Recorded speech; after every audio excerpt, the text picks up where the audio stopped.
Okay, I think we're getting our live stream going here for Wednesday at 5:30 p.m. And sorry, guys, that it has been 2 weeks since I've done my last live stream. And I wasn't able to get one done while I was on the road last week. I did end up picking up my son from college, which I was pretty happy about. But that ended up being a productive trip. It's always good if you ever go get your kids from college, especially after their first year there. That was kind of fun.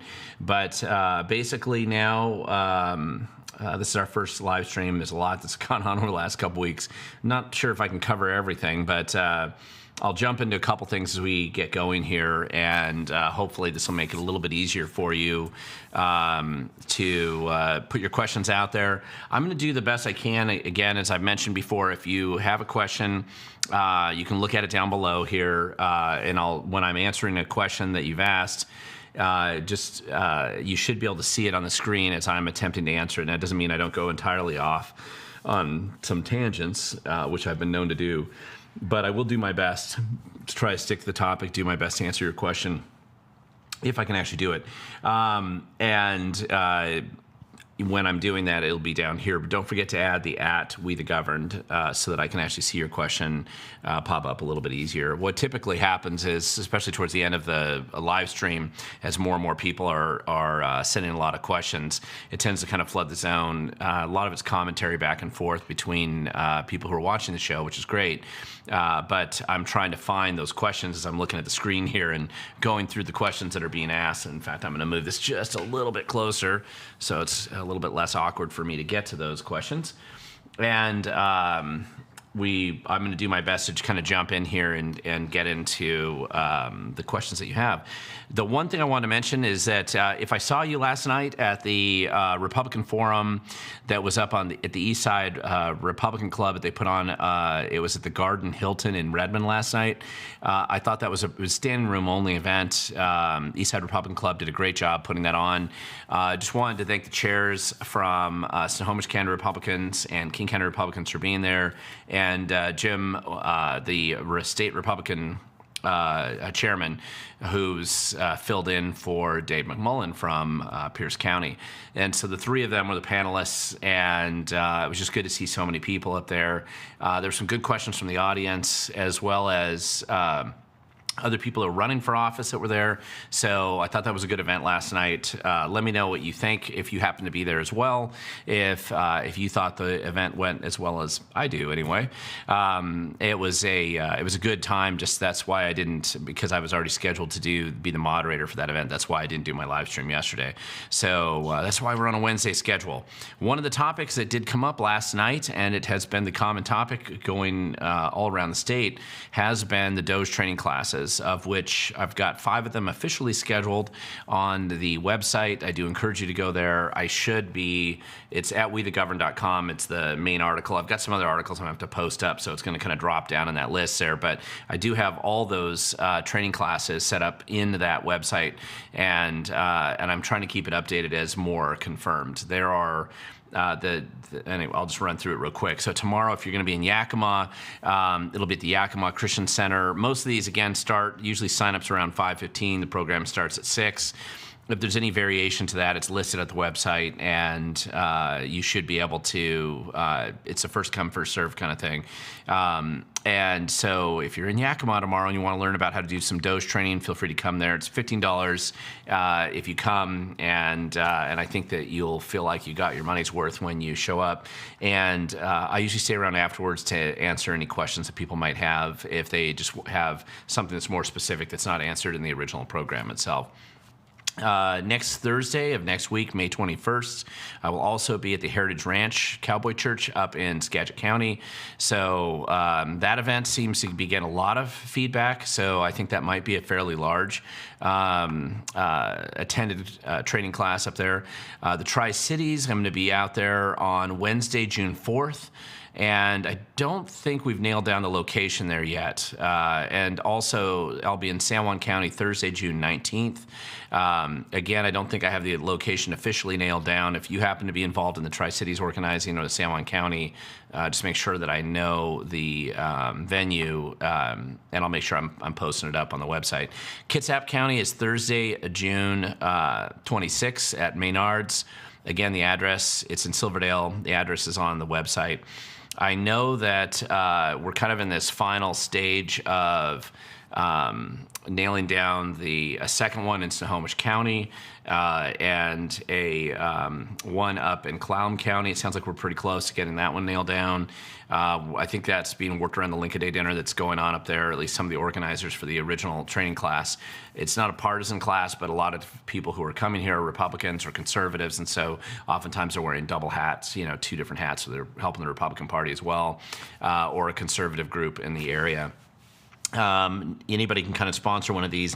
I'll come out and put them on with you and make sure that we're doing this training around the state. If you want to see me outside of a Doge training class, this Saturday, I will be at the Citizens Alliance for Property Rights. I'll be doing a Doge training class there actually in the morning in Spokane. So the Spokane Caper event, I don't know if you can still sign up for that, but there are going to be quite a few people there. And I'm actually just flying back to King County, and I will be speaking I think I'm the MC at the Pierce County Lincoln Day dinner that night. On May 24th, which is the following Saturday, if you're in Lewis County and you've already signed up for the celebrity bowling pin shoot, that should be fun. It's usually a fundraiser that they give away at the Lewis County Lincoln Day dinner, which I wasn't able to be at this year, but I was on one of the people to be going to the bowling pin shootout. So if you're going there, get a chance to shoot bowling pins and visit, and that's always a good time. I know the Lewis County Sheriff should be there as well. June 7th, I will be speaking in Ellensburg at the Kittitas County Lincoln Day dinner, and on June 9th, I'll be at the Silverdale Seabeck Women's Republican Club for their lunch presentation. I'll be speaking there as well. There are other speaking engagements coming up, but those are the ones that are just in the next month or so.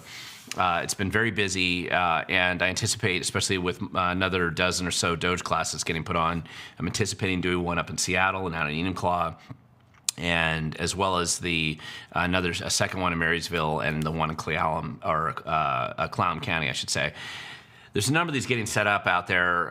If you're in Bellingham or Vancouver and you've been talking to me about Doge, you're not alone. There's a number of people that have been requesting classes there, but it's not been an organized enough group to set up an actual training a location and time. So we should probably do that sooner rather than later. There's a few open dates coming up, but eventually, it's not a good idea to do it around the July 4th weekend. And so what happens, we get caught up in that. Beyond the questions that are coming in, there are a couple things that might be worth talking about tonight. One is about the Supreme Court delusions with the decision that they had on the High Cap magazine ban, which if you've been tracking the Supreme Court over the last few decades, you'll know that they've lost almost entirely any semblance or relationship or paid any attention anymore to the Washington State Supreme Court at all, or a Constitution. And I've written some articles about this Supreme Court delusions. I remember I wrote an article about it a number of years ago, but I need to update it because there's been a bunch of really terrifically bad decisions they've been making. If you are living in King County and you wanted to know one of the biggest boondoggles and the greatest waste of money that our state's ever been able to produce into one wasteful program, it's light rail. And they, I think $100 million over budget and 10 years late, they finally opened these two Redmond stations for a light rail line that's mostly used by meth heads and fentanyl addicts. But if anybody else rides it, it's not clear to me that there's much. Maybe it gets to, 1/3 of 1%.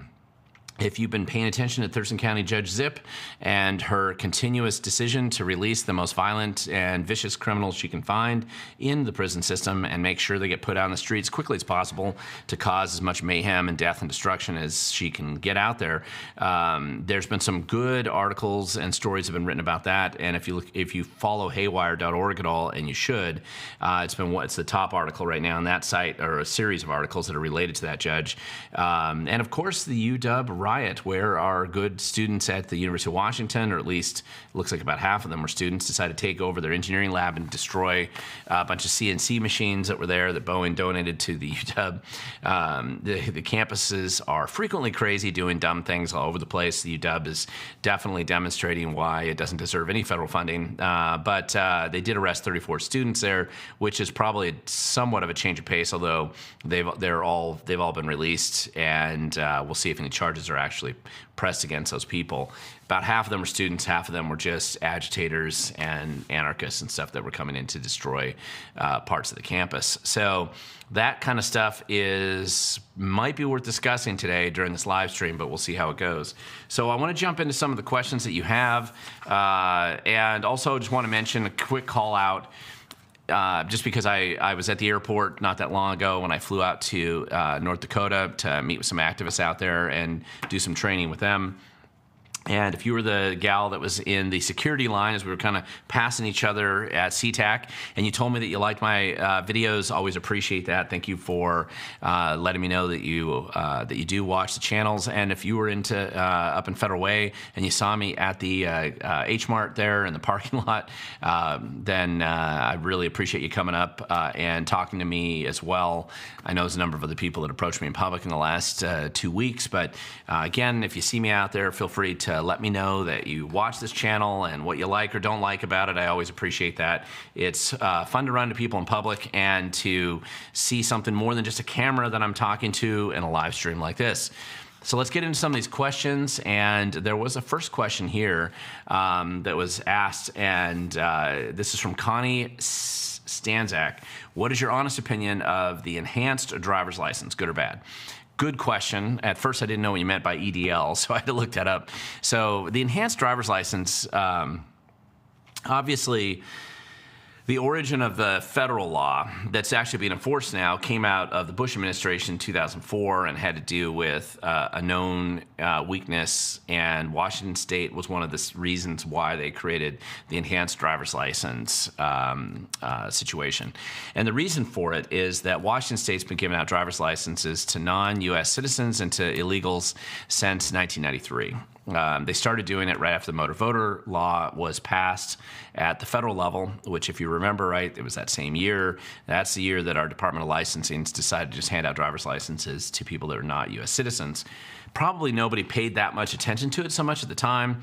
And keep in mind, you can do it for non-U.S. citizens that are here legally under maybe student visas or H-1B visas or green cards or something like that. That makes sense.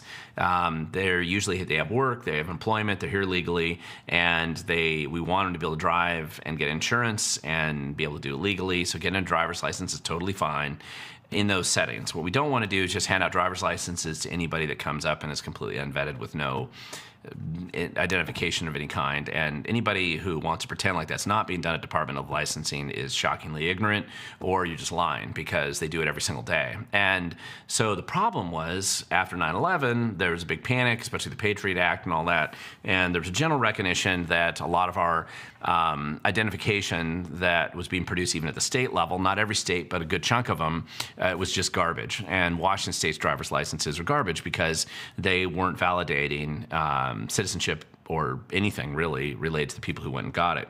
It's funny because if you've been somebody who's crossed your T's and dot your I's, follows the rules, and go get your driver's license, you can't believe that that's going on. But just sit in a DMV for a while, you will observe it happening where you live too.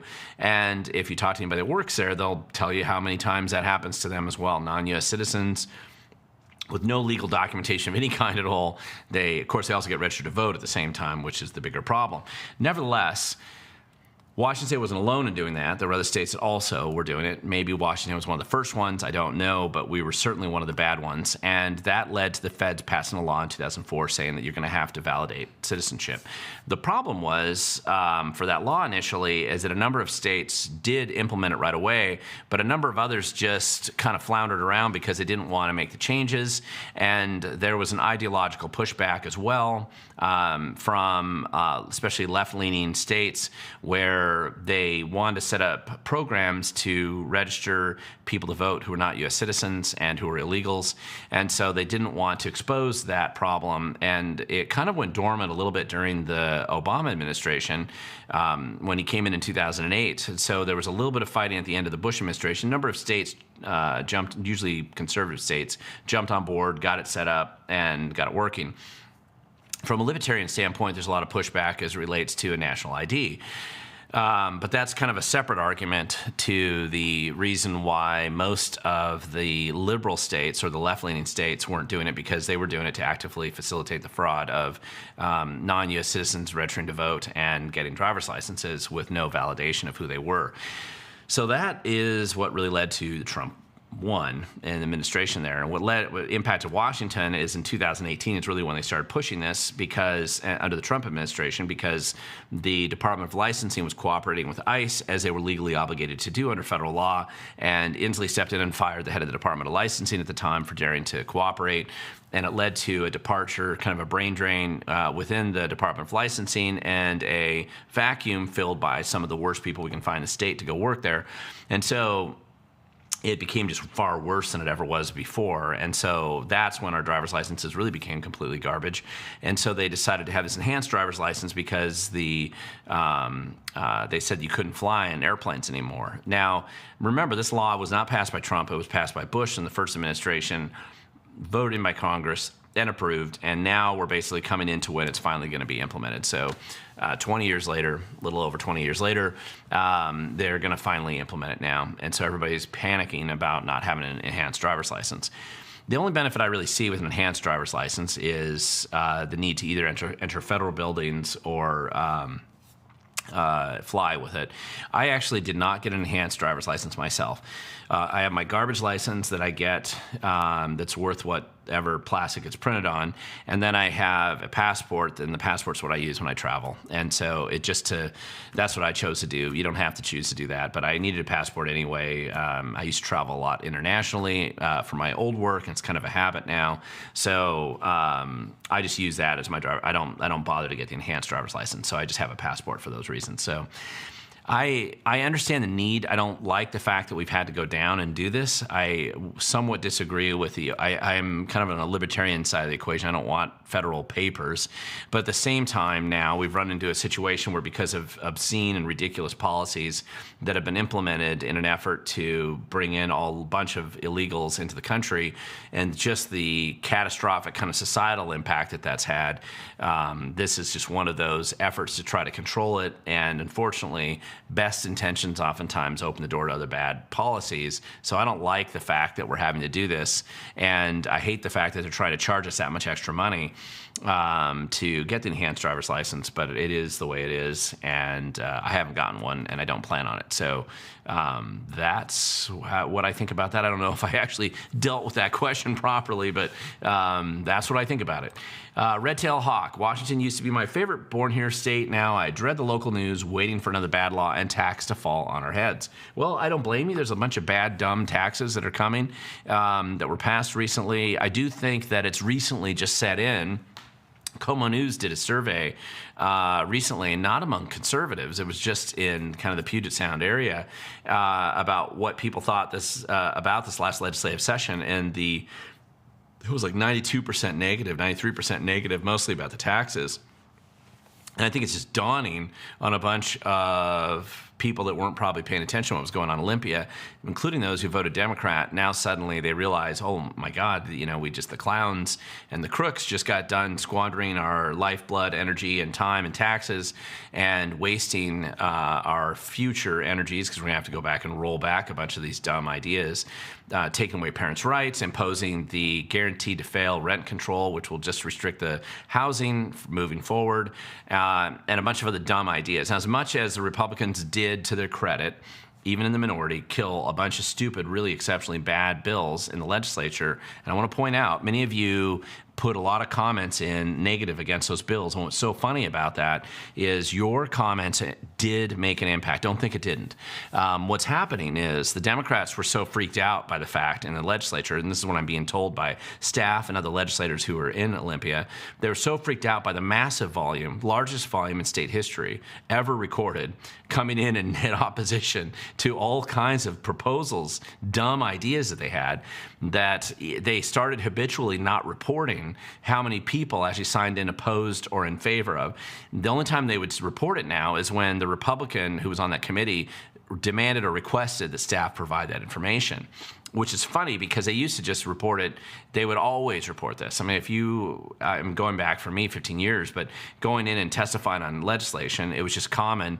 And back then you would have maybe 10 or 15 people signed up on a bill, and it was mostly lobbyists. And so it'd be very rare a Joe citizen would show up to testify on it in person. Now with the electronic remote testimony stuff that's coming in, it's mostly people who support conservative policies and oppose the craziness.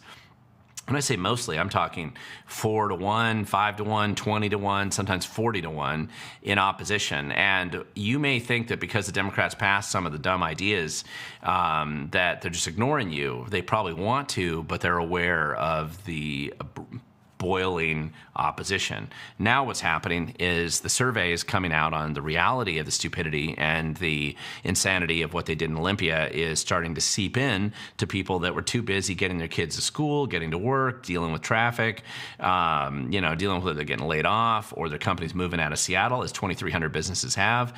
And as all these little changes are going on and you're dealing with your own drama in your own life, who has the time? Most people don't, to pay attention to what's actually going on in Olympia. And especially if you're busy, and a lot of people that vote for Democrats aren't paying much attention anyway, and now suddenly they realize the garbage pile that came out of Olympia and got dumped on their lap. I don't know how that's going to affect elections. Obviously, you still have to have good candidates as options. You can't have candidates who require a drool cup to function in public. You're going to have people who are actually viable, legitimate candidates running for office as opponents to the crazy lefties that are in there right now. But the dumb ideas that came out of Olympia are... There's more of an awareness of exactly what that's going to mean, and I think that this is laying the seeds for change now moving forward, but we'll see. Jack Podler, are we tired of winning in Washington State yet? Total sarcasm. Well, it depends on what you define as winning. I mean, I'm going to tell you what's so funny right now is that I'm sure the Democrat. Actually, I don't think the Democrats came out of this legislative session thinking that they won either, which is kind of funny. There's a massive civil war going on inside the Democrat Party as you're paying attention to it. One of my videos that I did produce today, it'll come out hopefully tomorrow, deals with this a little bit, kind of reflecting more on the national level and then how it looks like it's impacting local level positions in our state. And I'm dealing with like Camera Hog guy and his vice president sort of position with the Democrat National Committee and their decision that because they don't like him now, they're just pulling him, they're pretending like the vote didn't count, they're going to remove him from office.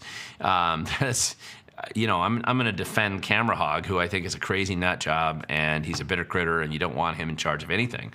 You wouldn't want him in your homeowner association. You wouldn't want him as a neighbor, and you sure as heck don't want him in charge of anything that matters. But at the same time, he was the crazy nut that they put into charge following their dumb rules that were confusing and weird, granted, widely mocked around the world for being unable to figure out how to do their gender, which they don't really believe in, balancing with non-binary and, LGBTQ plus ampersand to people plus women and men, which you can define what they are anymore. It was just they mocked themselves in their weird program they put together. And at the end of the day, despite all this emphasis, they elect two angry white guys to run the party nationally, one of which was Camera Hog. And so now you got these crazy. They don't like him now, and they decide they're going to go back and pretend like that vote against him or vote in favor of him doesn't count. And they're trying to rescind it because he's daring to challenge the establishment within the Democrat Party. Well, that type of fighting that's going on at a national level is impacting people who live in states in particular that are dominated by the Democrat Party, like Washington or Oregon or California or Colorado or New York or wherever, fill in the blank. if the Democrat Party is your dominant political establishment, and the Democrat Party has a lot more control over their members, particularly elected officials, than the Republican Party does. The Republican Party is much more disorganized, rarely does a good job doing candidate recruitment, certainly doesn't hold their members to any doesn't really have them hold tight to policies or issues. For the most part, they let them kind of wander off. That's why Democrats will oftentimes pretend to be Republicans to run in red states, because the Republican Party doesn't really enforce much discipline within their ranks. The Democrats have always been much better at doing this, and they've outsourced much of their political campaign work to, Fuse Washington or One America, or Enact Blue does most of their fundraising. So all this other stuff that's going on, there's a churn and a chaos. Trump and the Trump derangement syndrome sort of responses of people on the Democrat side is so detached from reality and how they're freaking out about it or how they're responding to it, that it's also leading to just these bizarre infighting situations inside the Democrat Party itself. I'm probably going to do a series of stories or possible videos about some of that infighting, because Republicans, or people that aren't tight inside the political Democrat establishment, aren't really paying attention to it. But the chaos of these fights truly matter if that's the dominant political establishment that runs your state. If you live in South Dakota, Wyoming, or Oklahoma, you may not care and think it doesn't matter, but it actually does, because if that group of people is turned into just this infighting clown show of weirdness, of which the Hog Saga is a kind of a harbinger, I think it's just an example of what's coming, then it's also happening in these local county parties, the state parties. There's clear big factions fighting it out to the death. The Democrats, I have found, people who are involved in their party take it a lot more seriously. They don't seem to have they don't divide their personal life from their political life. It tends to be completely, it's more of a religion for them. In the absence of religion, you replace it with something else. And for many people who I found on the Democrat Party side of things, the politics has kind of been their religion. And so these kind of fights really seep into the public policy arena, into the elections, into the reason why you see bizarre positioning and strange craziness and acting out and burning places down or rioting, things like that. It's all kind of, this infighting is really related to that. You can look at local Democrat groups in Washington State, the King County Democrats, the Whatcom County Democrats, San Juan County Democrats, or like the 41st Ledge District Democrats, which includes Mercer Island, or even the downtown 43rd out of Seattle. You look at their meetings and see what they're doing, and some of the chaos and the disputes and the arguments that are going on there. It's pretty significant, and much more of a fight to the death, I should say, than what you would typically see on the Republican side. As much as the Republicans have plenty of infighting too, what we're seeing on the Democrat Party side is pretty significant, is much more dramatic and probably more impactful politically in our state, in the sense that since they basically control every single level of power, from most cities, most counties, and certainly the state level, and all executive positions, and all the bureaucracy and all the grifting operations that surround government today in Washington. And to have that infighting, it's going to translate out into significant real world impacts of some kind, and we'll have to see where it goes. So anyway, Jason Fisher, evening Glenn, not least bit surprised, but what are your thoughts on the Seattle Supreme Court rubber stamping the mag ban, saying magazines are not arms? Yeah, I mean, this is, and by the way, this is a symptom of a longer-term problem that those of us who have been paying attention to the judiciary, for me, probably the last 15 years that I've been paying attention to them, they have consistently, they exist in an extremely biased and weirdly deferential approach that completely ignores the state constitution. In most ways, there's two exceptions. The Supreme Court will occasionally care about the Public Records Act or transparency. So every now and then they'll still pay attention to that. And sometimes they're okay on free speech.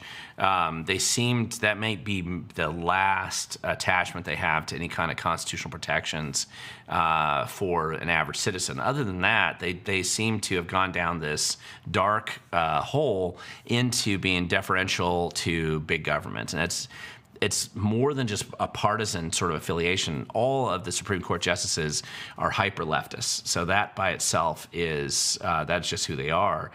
But it's worse than that because they've actually chosen to interpret everything in a way that's always differential to the state. And so what that means is bigger government, little people. Your rights and freedoms get smaller the more they bloat the power and support the ability of government to abuse you.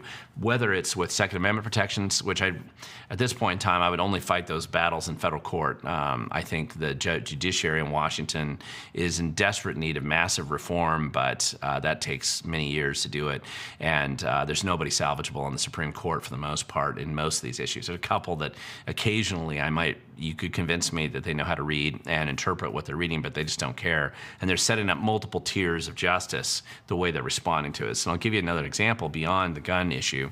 They also do things like the water district, the taking away your water rights. I can't remember the name of that case now, but that was a big deal where it was delusional. I mean, even 3 of the Supreme Court judges said, hey, this is absurd the way they're interpreting the historic nature of exempt wells in Washington state and the way they're reinterpreting water law, for example. But it's not just there. It's the $30 car tabs, right? And it's not just $30 car tabs. It's the camping ban in Spokane. It's the ability at Port Angeles to prevent fluoride from being in the water. It's the ability of voters in Squim to be able to demand that they have a vote on bonded debt. It's the decision that every time the voters decide to push back against the bloated big government, the Supreme Court always overturned them, or nearly always. And then on the opposite side, when the special interests push for crazy stuff like the mag ban, like whatever, they will always support that, even though the constitutional argument against it's pretty clear and is well known and well documented. And that's just who they've become, unfortunately. So the only way you're going to change that is you're going to have to beat a couple of the Supreme Court justices and remove them from the bench. I think that would shift. Even one judge would probably make a pretty big difference in some of the rulings, because when you get a group delusion, kind of this psychosis that exists there within this very insular sort of crew at the state Supreme Court, even a couple of different voices of reason in there have the ability to persuade the kind of weak-kneed middle folk over to them in certain types of cases. And right now we don't have anybody like that. We just have at the worst, just completely corrupt, delusional people, and at best, weak-kneed, lefty-leaning kind of floating wherever they think the political winds are blowing them. And this is a problem, and dealing with the judge is going to be a big issue. Next question. Hey, love your content. What can we do about the Uni Party in Washington State? And thank you. Well, the Uni Party in Washington State is a Democrat party at this point in time. To pretend like the Republican Party is part of that equation is just ignorant. There are problems that we'll see sometimes in Olympia where I think Republicans, in an effort to pretend like they're doing something, think that some kind of bipartisan compromise where they are 100% on the compromise and simply use their sign-off to put their name on stupid, dumb, bad ideas is somehow in some kind of virtue signaling way justifies why you're in Olympia. That's a terrible thing to do. But it's not much of it's a uniparty in the sense that Democrats control everything. The Republicans are clearly the rebellion in this state. And as much as the Republicans internally have divisions, there is clearly the only opposition at this point in time is going to have to coalesce around somebody with an R next to their name for the most part. The third-party angle in Washington State has been a universal failure for over a century, and I can't see anything uniquely coming out of the woodwork to change that. The Republican Party has a lot of problems and challenges structurally and organizationally, and certainly, even though they had that recent influx of funding, which came in at a very opportune time for them, they still have a lot of work to do, right? And so I speak at a lot of Republican events. A lot of activists I work with are Libertarian or Republican around the state, or they're more conservative leaning most of the time. Sometimes I work with Democrat activists that are more on the conservative side of things. However, what happens is the you think it's Uni Party, but it is in the sense that the Democrats control it all. But every single executive position in the state of Washington, state executive position, is run by a Democrat. There's divisions inside the Democrat Party for sure, and I think it's very ignorant to pretend like there isn't. But with the executive and the legislative bodies generally being run by Democrats, and most counties being run by Democrats, not all of them, but most of them, most of the big ones anyway, and then most of the urban centers also, that's the big center of power. And so as I think some of the reason why you're seeing unusual angst and infighting drama on the Democrat Party in our state is a recognition that they can't just blame Republicans, although they blame Trump, of course, for everything. But for those who actually have the ability to think, they realize that they are entirely controllers of their own destiny. It is Democrat policy, 100%, without any Republican assistance at all, that's helped destroy Seattle. And in their infinite delusion, the Democrats in Olympia decided that they wanted to imitate the stupidity of Seattle's policies and then try a bunch of those ideas at the state level, which will work just as badly and probably worse. And so the funny thing about this is that a lot of these jobs that get lost, these are Democrats that are losing their jobs. And there doesn't seem to be any attachment to reality when it comes to how these policies have an impact in the real world. And I don't know if it's just they spent too much time breathing in the Marxian sort of versions of their current education status, whether they had too much Common Core, whether they don't believe in math, or they can't tell what a woman is. But whatever it is, they have created a very destructive public policy direction that's, I think, going to blow back on them in some significant way, but we will see how it goes. Let's see. T.Z. Burton, does the city of Seattle allow Republicans to live there? Sure they do, and you can see in the voting pattern, there's a small percentage of them that do. In fact, I just was approached by some activists recently from Seattle.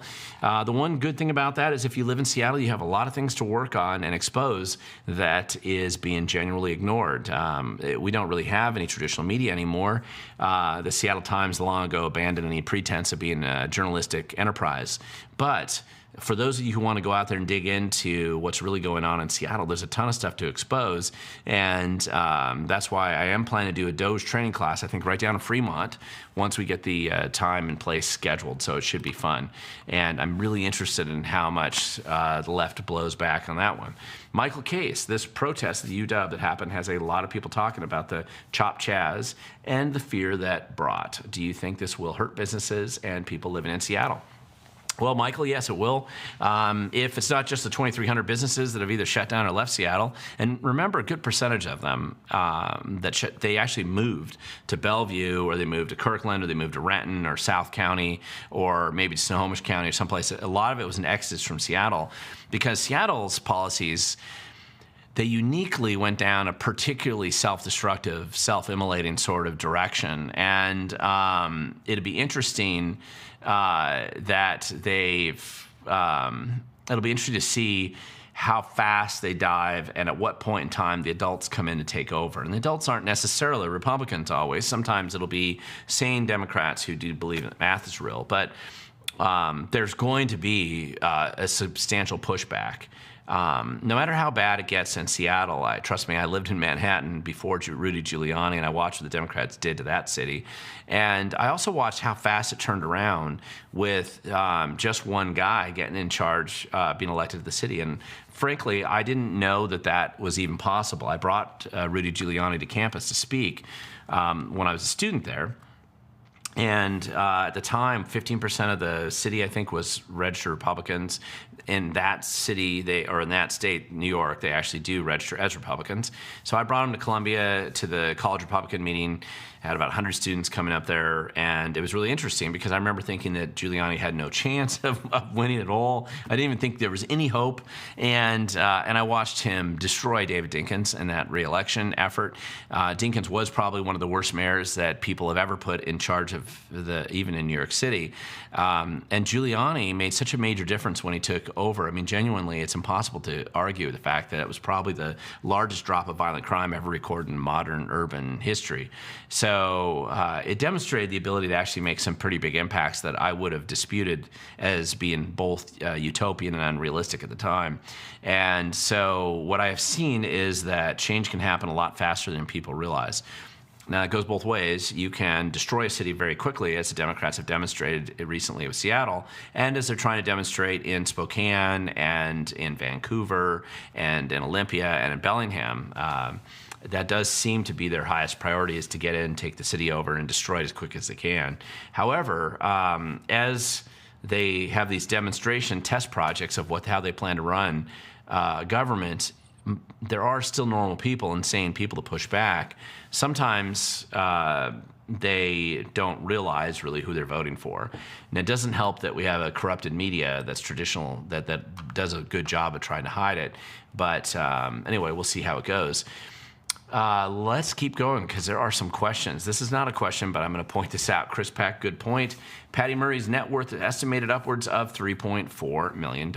I'm surprised that her net worth is that low, actually.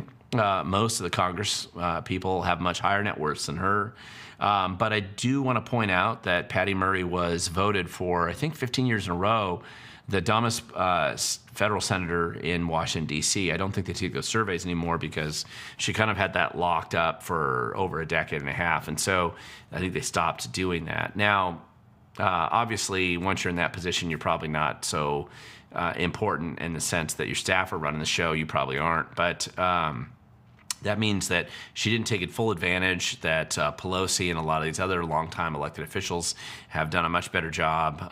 Even AOC out of New York, she's gotten a much higher return to her personal net worth by being in Congress, certainly than she ever was the bartender.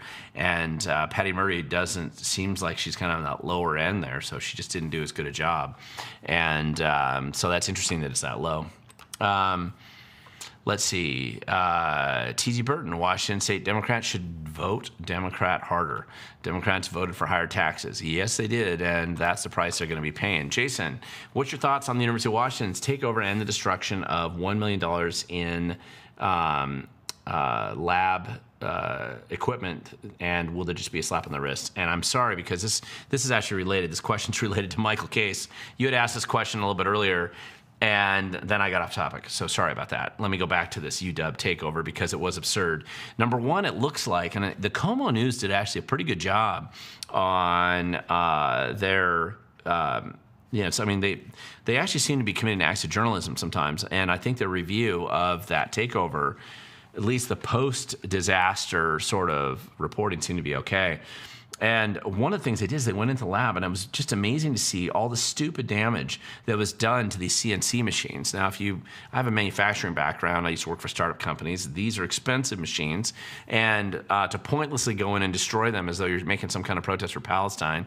First of all, it's amazing you can find even students at UW that are dumb enough to actually think that that's relevant to what they're doing. I understand why the anarchists would want to use some of the students as the front group so they can go in and make that kind of damage. There's a lot of people get involved in these kind of activities that don't believe anything, but it's a nihilistic sort of opportunity to be an anarchist and just destroy things. It was a dumb thing to focus on there to me. I mean, so Boeing put $10 million into UW, building this beautiful engineering lab, and then these clowns come in and these criminals come in and they smash it all up.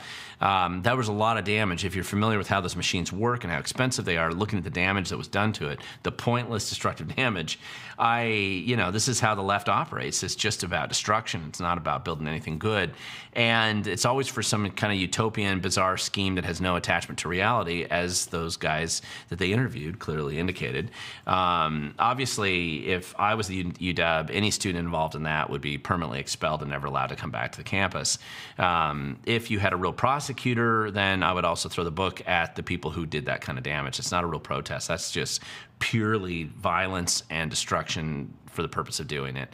And that's not the kind of thing that's going to encourage anybody else to go there. I would anticipate that UW sees a substantial drop-off in student enrollment, similar to what we've seen in other colleges around Washington State. In fact, if you bothered, as my kids are in that age right now, and look at other colleges somewhere else, Washington State's the last place you'd want to send your kids to go to college right now. And you don't have to believe me; just go and compare. Go do go do visits to the campus, tour it, compare it to other places. It's amazing how much worse Washington State colleges are. The Western Washington is an embarrassment. Evergreen is obviously, the national joke and embarrassment for education from the beginning. But and so some of these colleges are going to fold inevitably. I know Wazoo's having some trouble getting people to attend. Same with Eastern. I think there's financial trouble coming for most of these schools, but they brought it on themselves. PLU's had 3 rounds of staff layoffs. There's a number of problems that are coming for these universities. It doesn't help that they indebt students for life. That they bloat their bureaucracy and squander most of the money the students do give them to enroll in those colleges, and they have such a bloated upper management, 90% of whom could leave tomorrow and nobody would notice off these campuses, not even including the professors, as bad as some of them are. So the challenge is you have this collapse. It's fairly inevitable, I think, now. And if you have a choice with where your kids would go to college, assuming they need to go to college at all, you just wouldn't send them for the price. You would not send them. In-state tuition is not that much better than having your child go out of state, especially if they can get merit-based scholarships or need-based scholarships if you're low enough income. And Washington State's just not an attractive place to send your kids to school. The UW's going to survive. They're just going to have to get rid of the clowns that run the show, and Seattle's got to pull itself back from the brink, because Seattle and the University of Washington are pretty tied at the hip, because whatever happens in Seattle kind of bleeds into the campus. The campus genuinely improves Seattle, but if they're going to have to spend all their money repairing their equipment because crazies come in and take over and destroy parts of the campus, then there's going to be some problems there. I got a feeling that that there's going to be some pretty big impacts with some of these elections coming up over the trend line over the next 10 years is going to change some things. But of course they have to, that's where they have to go. Washington State Republicans did a great job voting with Democrats, not so much pushing conservative ideas and laws. Well, that's not true. That's just not true. Most of the time, the Republicans, most of the dumb bills that we're talking about passed on party line votes, where there were Democrats that voted for them. There were a few exceptions to that, where some virtue signaling Republicans decided that it would make themselves feel good voting for stupid, dumb Democrat bills. Now, sometimes there's horse trading that does go on. I understand that in Olympia, but there was no benefit or return to the Republicans for the dumb policies they signed on to, but there wasn't a lot of that. This was one of the more stark contrasts that I've ever seen in Olympia, where you really had Crazy Town that the Democrats seemed to want to own, and the Republicans mostly were playing a defensive mode.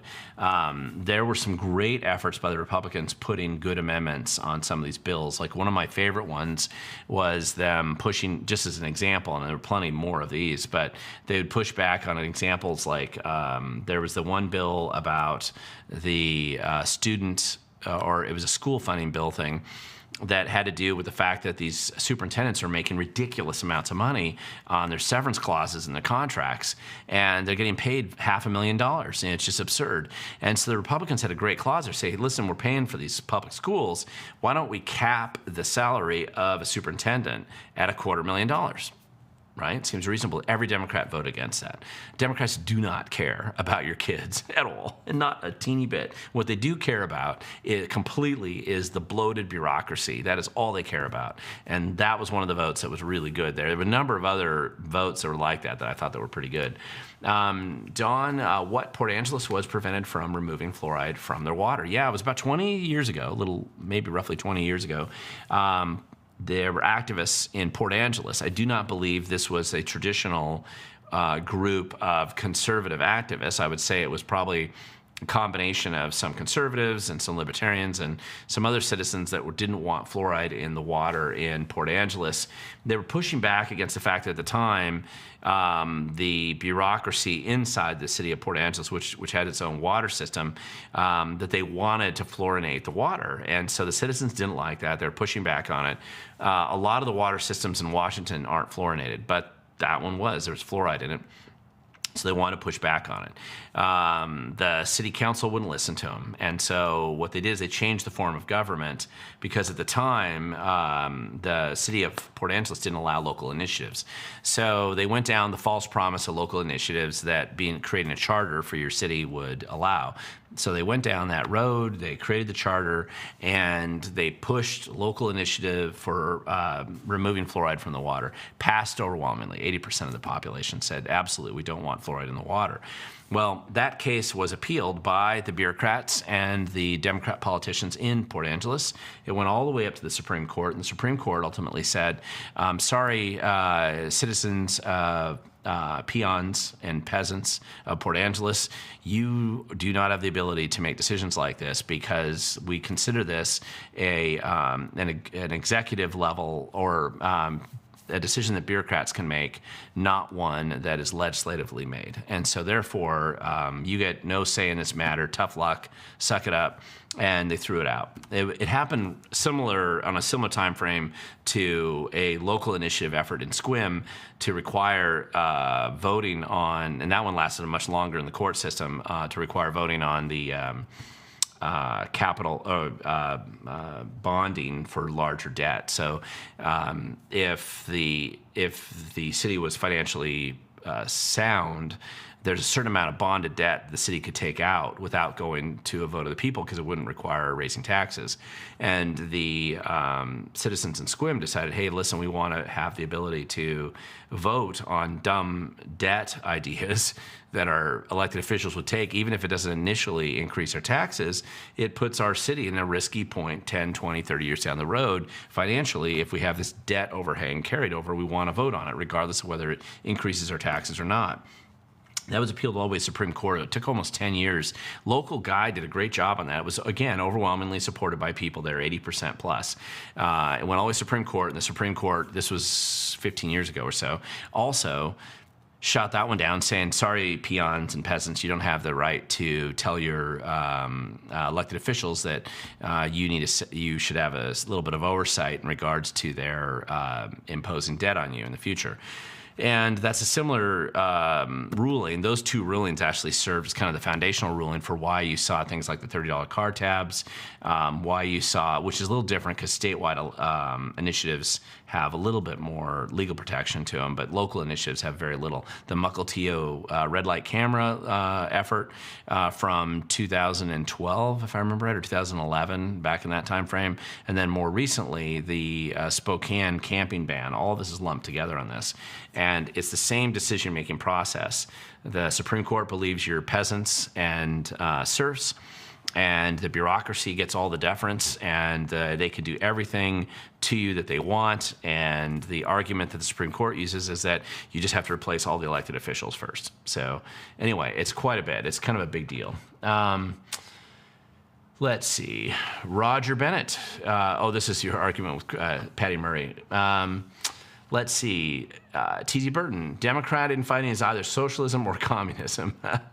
Well, and what's interesting, I mean, largely, if you look at the Democrat infighting that's going on right now in Washington State, it's mostly a division between exceptionally crazy, nutty people and then an old guard that probably doesn't necessarily disagree with them philosophically or ideologically, but that fears losing its power because of the craziness of these guys. And they have some closer attachment to reality, or at least people who live in their community, recognizing that they can't explain the craziness to them, and that even those types of Democrat voters are going to shift and vote for different people. That's, I think, where the battle really comes down. It's mostly a question of power, not so much even ideology. engraved ring of healing. Unfortunately, I don't see a realistic path to Republican leadership in Washington state in the future. Side note, what do you think of the new governor compared to Inslee so far?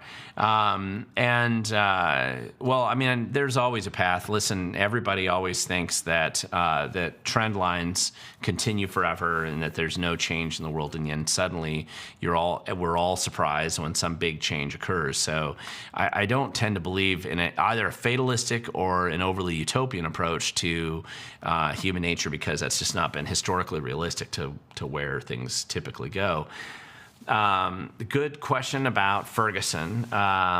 One thing that's interesting about Ferguson is that obviously his highest priority is himself. Everything else is secondary, but that is pretty consistent, and he's not alone in that sort of situation.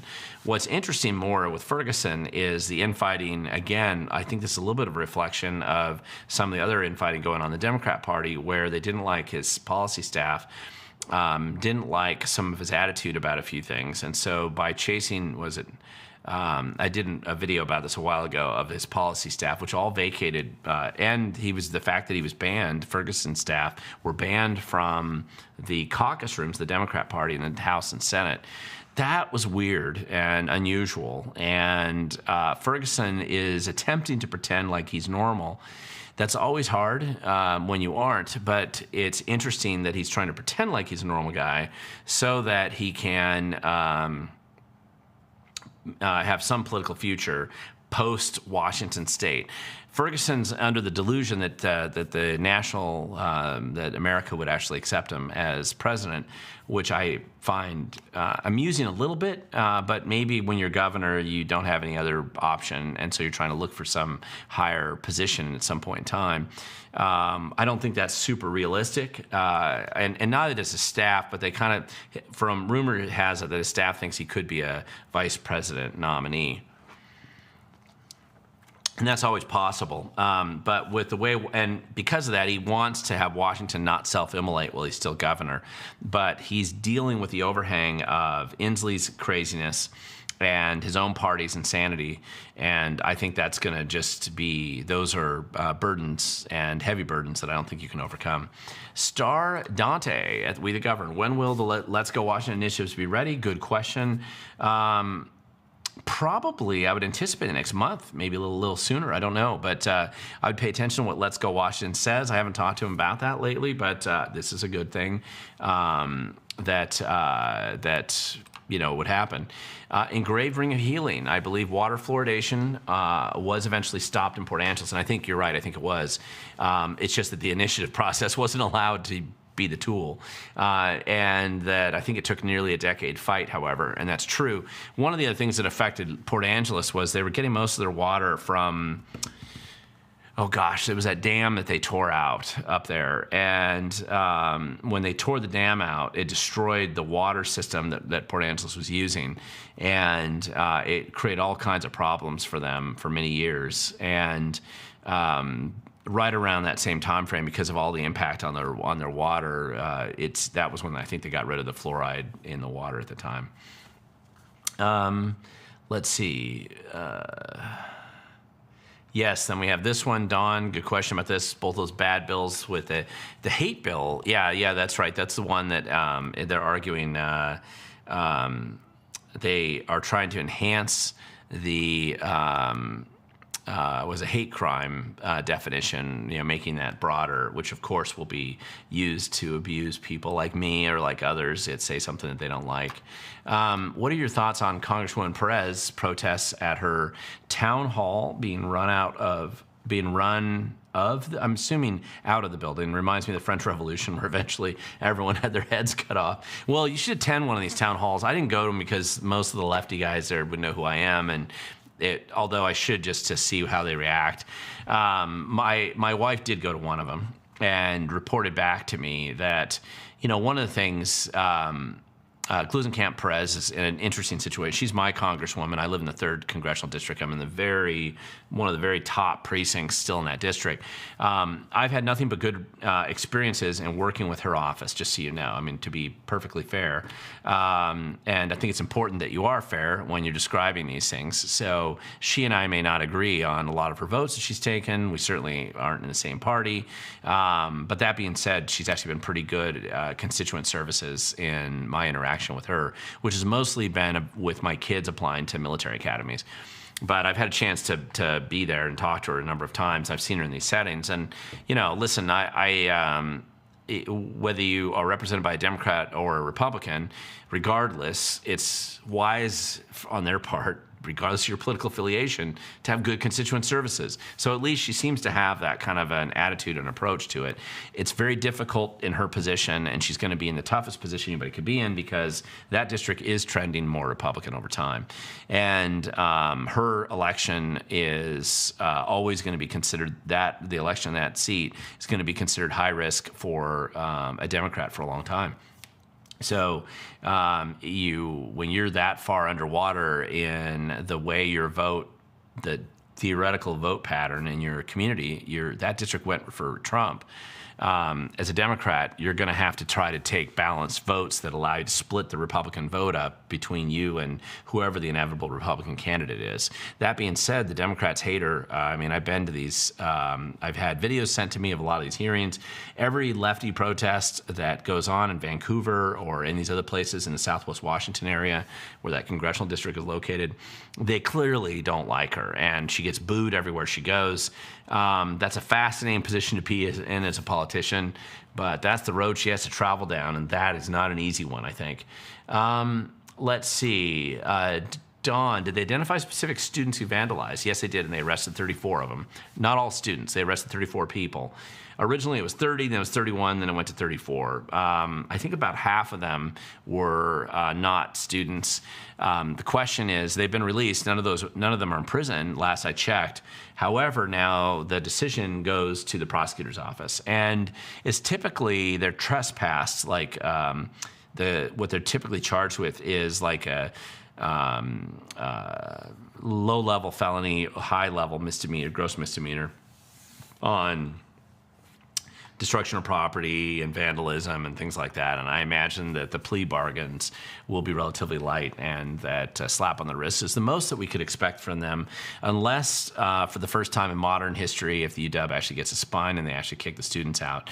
If they did that, that might actually change the profile of these types of violent protests in the future, but we'll have to see. None of that's going to stop the crazy outside agitators who are paid to come in and destroy campuses or cities, but it could have an impact on the students who join with them and make it a little bit harder. Jason Fisher, what can Republicans in Idaho do to prevent the downfall of Boise? Give it 10 years, it's going to be another Denver. Salt Lake City is lost. Well, yes, Boise is going down the path of Seattle. And what happens, of course, is that the trajectory that Boise's on is very predictable, just like Salt Lake City and just like Denver. And you can always take an urban city and destroy it if you put Democrats in charge. That's what they're doing. That's what's happening in Idaho. And as they gain more power there, they're able to outvote the people in northern Idaho. You have a similar problem going on, even in Coeur d'Alene and some of these other cities. You have a big fights going on there, and the Republicans have to realize that just because you have an R next to your name, that is meaningless. It has to do with what you actually believe in the policies you implement. And that's the biggest challenge that I see, that when I'm looking at conservative or liberty-oriented activists in North Dakota, Montana, South Dakota, Wyoming, Oklahoma, Texas, Idaho, Utah, any of these other states, this is what happens. Everything starts to fall apart. There were some rankings recently, state rankings. I got to go back and find these, but I was talking to somebody about them just last night, how states are ranked. Washington State's always been ranked in one of these top states to live in for a variety of metrics and reasons. And Salt Lake or Utah had been moved up there quite high for a lot of good reasons as well. And what's interesting to see is that Utah now is still in that top position, but Washington's been descending down that list. I think we're down to number 10, and it'll probably keep shooting down lower with the recent political choices that have been made. Now, that being said, states move up and down the list. In this case, though, it's 100% driven by politics. It's dumb political decisions that translate into bad quality of life problems that are always created when you have bad people like that. Let's see. This is hate crime. Okay. Necro Two Shoes. I just can't believe that they aren't considering this a hate crime after it was targeted against Jewish people. Well, the recent protest, there have been plenty of hate crimes against Jewish people at UDub. I don't know if this recent protests, other than what they said, would be that way. I mean, it's attacking Boeing, and it is attacking any potential military support that's gone to Israel. But it was the way that protest unfolded there is mostly just, wanton destruction of property more than anything else. So anyway, in this case, plenty of other examples that are worse when it comes to targeting Jewish students. I do think those encampments that they had on campus last year were worse in many ways because of that. Now, the question on the EDL or Real ID, this is from Educated Gypsy. How does the name change of the card make a difference when it's issued by the same idiots that issue regular driver's licenses? Great question. I really appreciate the fact that you have asked that. So apparently the enhanced driver's license database and background checks are controlled at the federal level in some way. This is the concern that people have on a libertarian side of the equation, one which I'm sympathetic with, about a national ID, which is essentially what this kind of becomes because the feds are basically verifying are these people really citizens? Are they really here legally? Or if they're not citizens, at least, are they really who they say they are? And that's the big difference. The driver's license that Department of Licensing puts out, it's just garbage, just a regular garbage driver's license that you and I get. It's meaningless. It's one of the reasons why we're one of the top states for fake ID. I don't know how many corrupted bad people work inside Department of Licensing, but I'm sure that some of them make money on facilitating, fake IDs coming out there all the time. That becomes more difficult when you have to go to a federal validation of that process. I'm not totally familiar with any particular scams that could be run on the inside of the Department of Licensing to corrupt the enhanced driver's license program, but I'm curious to learn more about that. I do have sources inside Department of Licensing, and that's one of the things that I've been interested in kind of getting more information on. I just don't have enough right now to speak to it with any degree of intelligence. Pat Caldwell, have our federally elected officials spoke out for throw the book at the rioters? Are the perps still locked up? And the answer to that is second part of that question I'll answer first. No, they're not locked up. They were released. Now, there are pending charges, and so we'll see what happens to the prosecutor. I actually think in this case, this is interesting because it's a possibility. It could go federal. But it might go federal if the local prosecutors in either King County or Seattle, and I'm not sure how they're going to divide that up, decide they aren't going to do anything about it. It would be a big mistake. I think the Seattle prosecutor, she might be willing to do this, but we'll see. Let's see. What use is it? Michael Scott question here. What use is a degree if there are no jobs for them and to leave them in massive debt? That is a great question, and it's one that most people should ask when they're starting to travel down the yellow brick road of deciding whether they want to go to college or not. Going into debt for life for a garbage degree and genderqueer studies is probably not the wisest choice that people can make out there, but then again, that's why you have a lot of people out there clamoring for student debt relief because they made bad choices early on. At the same time, there's an element of this that I don't want to throw entirely on the student's head, which is the absurdity of the bloat and the waste that exists within these colleges. 18%, according to the last survey that I saw on this, 18% of, on average, with public universities come from the federal government. And why do the feds need to subsidize at that level? And I don't think they do. I think the vast majority of that federal funding could go away. 28% is subsidized on average from state government. Now, when you have a school like University of Washington, Wazoo, and I believe Central, they are what you call land grant schools. So essentially, when we founded the state in 1889, there was a substantial amount of land that was set aside originally with the idea that that land would be revenue-generating land, whether it's sale of timber or leasing to farming or whatever it is. The Department of Natural Resources manages it, and under this, you have a trust lands task force that's set aside with a reserve fund. And in theory, that money actually gets used to either rebuild schools or it gets kind of funneled back into education to reduce the tax burden on the local people who live in the state. It was a wonderful idea, kind of utopian scheme at the time when the state of Washington was set up. And it worked for quite a few years, but eventually the bloat and the cost and the expense of these entities reached the point where the state had to subsidize increasingly in larger amounts all the time. And then, of course, they changed timber management rules and other things to reduce the amount of money that could actually come to support schools. And eventually we're in this situation where we are now, where there's never been any accountability of cost savings or quality control or anything like that. If you're familiar with those concepts at all, they don't exist in education, really.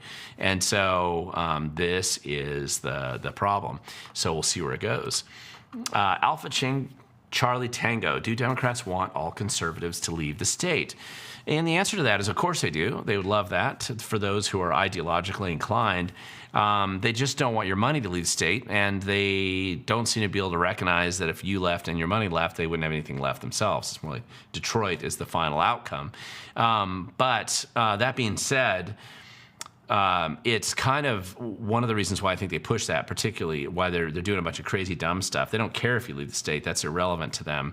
It's mostly about trying to extract enough cash to survive the storm that they're about ready to enter, because I think there's a general recognition with Act Blue drying up, with federal funds going away that they were probably counting on before. The grift is starting to, the volume of grift that was out there before is greatly reduced substantially. You hear this and see this everywhere. And so what happens is, it's like when the music stops, there's not enough chairs left because you're playing musical chairs. And so long knives are going to come out. And sure, they don't care what the Republicans do. What they're trying to do is stab each other in the back to make sure that their little piece of the pie doesn't go away. So that's kind of where, that's really what we're watching happen right now. Let's see. Engraved Ring of Healing, anti-fluoridation movement in Port Angeles was across political lines. Yeah, I knew some conservatives that were involved at the time, and I knew that there were others that were involved in it too. And I'm glad to know that they eventually did get rid of it, but the city council at the time was delusional. But it really, you know, if you look back on that in Port Angeles, and this is a good example, the bureaucracy was running the elected officials at the time. And the elected officials served as essentially puppets for the bureaucracy that supposedly they manage. And this is a common problem. We see this all over Washington. It happens even when you let good people into government. They suddenly realize they have their own version of the deep state they have to deal with where they live. And if they don't get serious about it right away, they're immediately co-opted and cocooned or distracted from actually doing any kind of real reform. And it's one of the big challenges. The bigger government gets, the smaller your freedoms and your opportunities to be free reduce. So anyway, that's the kind of thing that you should be aware of. T.G. Burton, has Ferguson signed all the bills yet? No, he has not. If not, don't they take effect automatically, and how many have emergency clauses? I don't. You know, it's funny. There was a number of how many had emergency clauses, and I don't know what that is off the top of my head, but there were a lot of them, ridiculous amount of them. To Ferguson's credit, he's line item vetoed the emergency clauses off of a lot of them that were just foolishly put there. But Washington State doesn't have a pocket veto, which means that if the governor doesn't sign it, it can still become law. And so his signing the bills is kind of a formality in the sense it gets it done sooner. So Ferguson's all about himself, and he's going to promote himself with the bills he likes. And my guess is the bills he doesn't like, he'll just not sign them, and they'll become law automatically that way. Elwha. Oh, thank you. You mentioned the Elwha. God, I don't know why I couldn't remember that. I went kayaking on the Elwha when I was a kid a couple times, and why I don't remember that. That's funny. Thank you. Sorry, I'm just jumping ahead with one of the questions here. Let's see.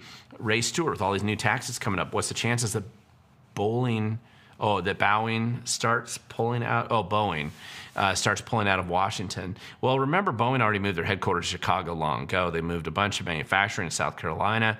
I would think that Boeing would gradually start moving in that direction. Now, what the challenge Boeing's going to have if the trend of the last couple weeks continues is that they just got a massive amount of orders for airplanes. And so they probably can't really shut down or move out of Seattle yet or Washington State yet. So probably you may even see more hiring, depending on how many of these plane orders really continue to go down that road. Boeing's got a lot of other problems. They have to deal with their quality control. They have to deal with how they've been outsourcing key components of airplanes to other countries, which has been foolish and self-destructive. And so there's a lot of work that Boeing has to do to get their own house in order. But they benefit certainly from a lot of these recent contracts with large airplane contracts that have come in. So I don't see Boeing moving any more than they already have. But when they're opening up, they aren't certainly going to invest a lot more in Washington. They're going to open up investments in other parts of the country. They aren't going to be doing it here. Let's see. And this is what I mentioned. So Elwha River Dam. Gosh, thank you. I couldn't remember that. It's just so funny. Let's see. What's your take, John McElfresh? What's your take on the Democrat who was a felon training with firearms and showing their anti-gun stance has increased violent crime here? Yeah, and this is the gal, 23rd Ledge District, I think.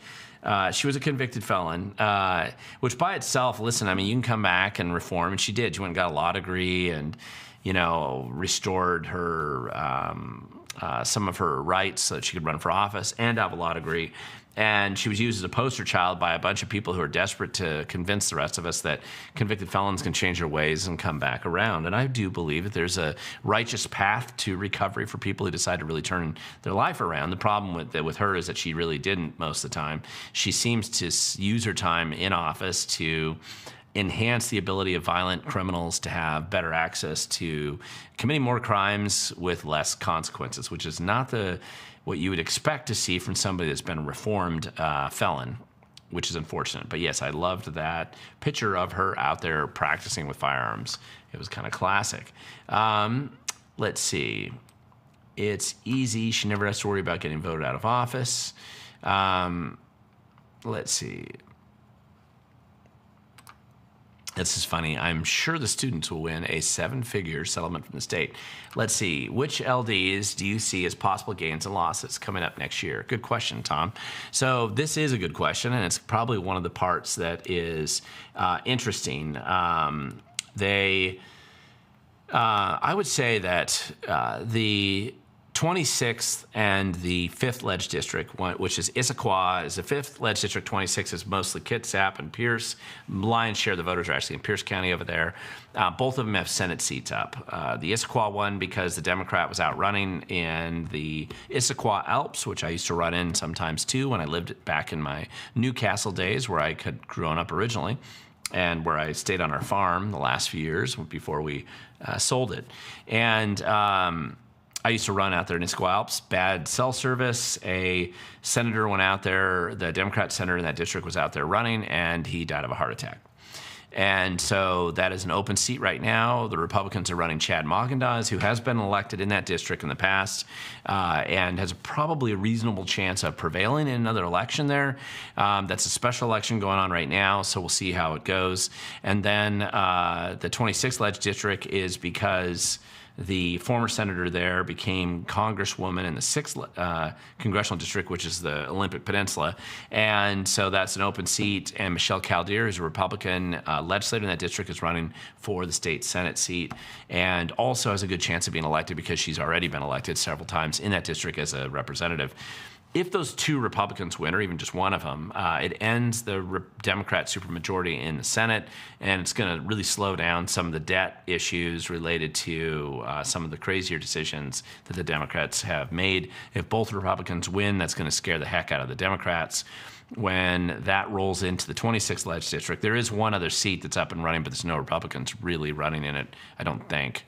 Or at least there's no Republicans who seem to have the same kind of likelihood of prevailing. Let me rephrase that. But mostly when you look around the state, the 10th Ledge District, which is the Island County and part of Skagit, the 47th, which is North Whatcom, I'm sorry, the 42nd, which is North Whatcom. The 24th has always been like this district out on the peninsula that should go Republican at some point in time. But you're going to have some things change a little bit around Port Townsend and Squim, probably Port Angeles a little bit out there.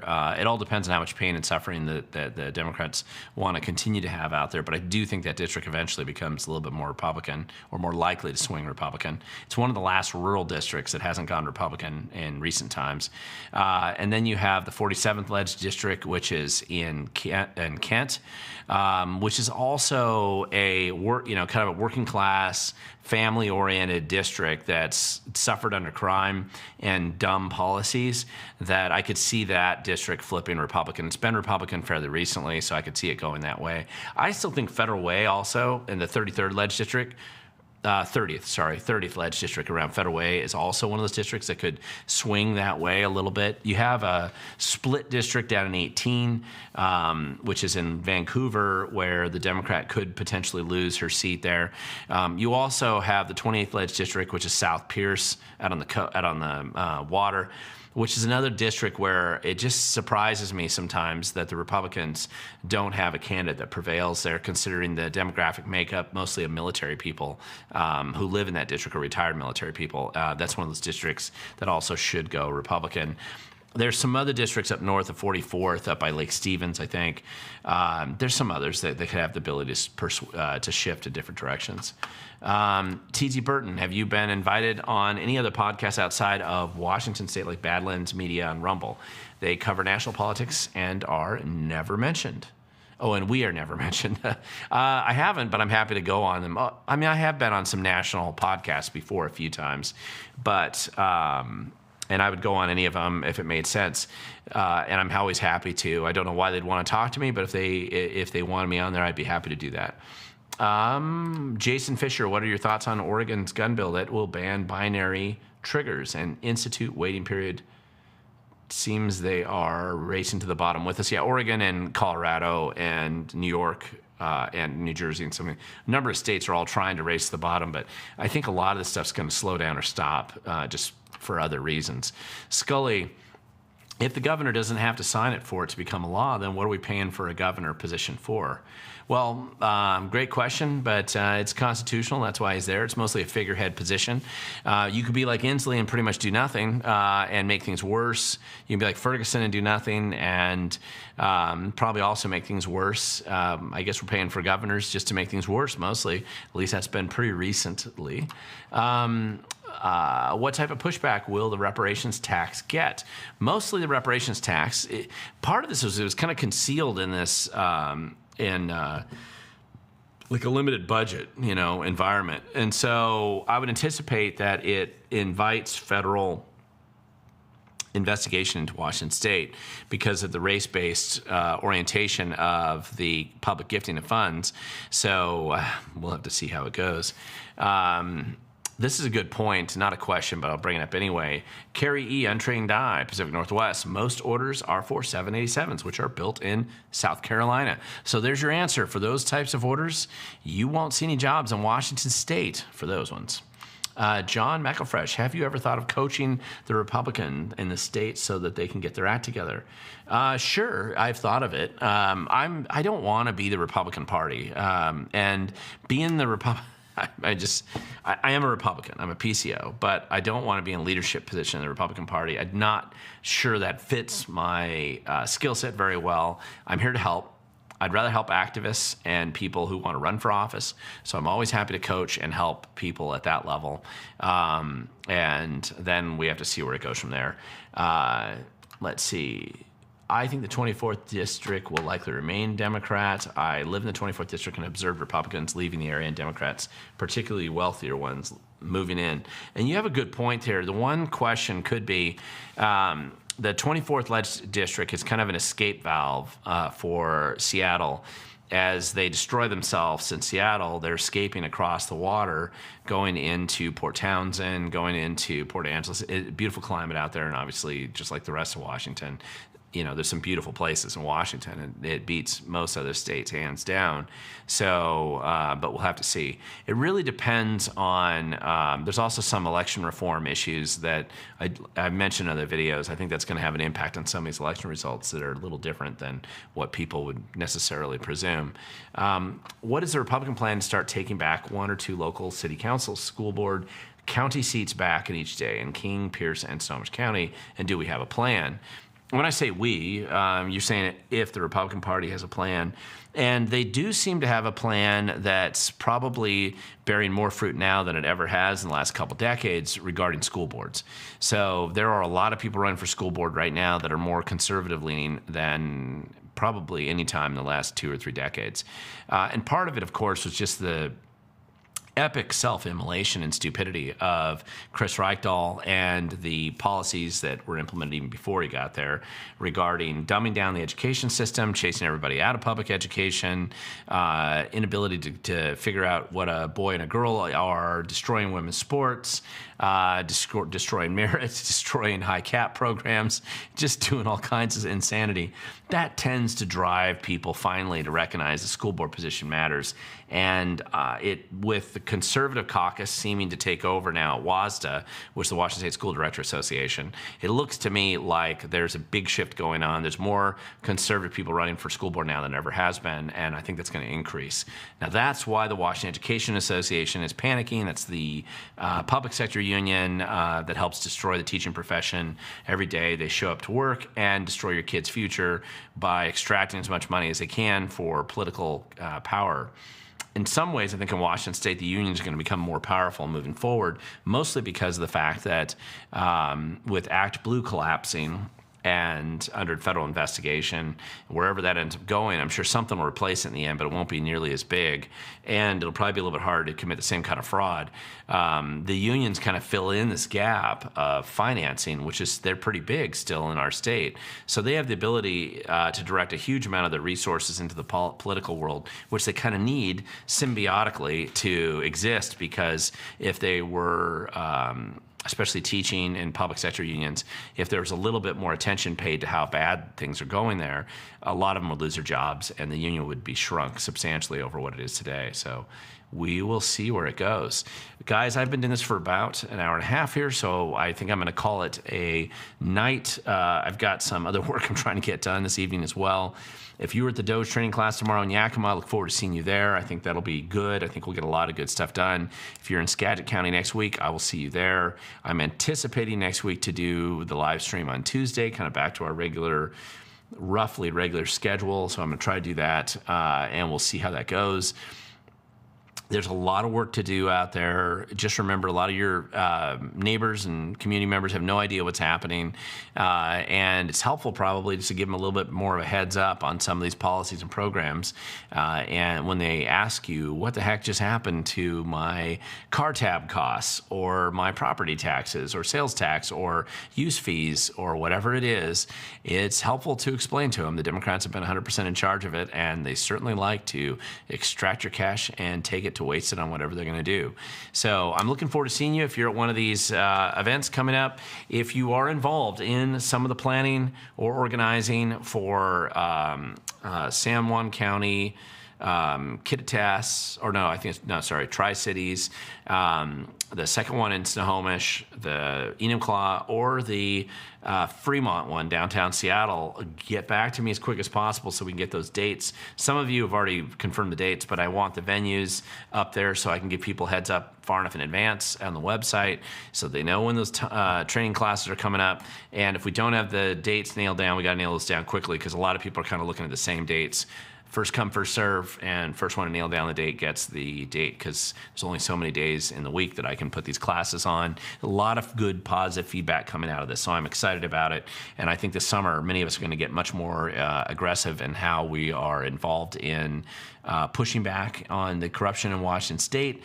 And I think as the feds get more involved and pay more attention to what's going on here, that's just going to open up some more cans of worms too. And we need these cans of worms opened up and exposed.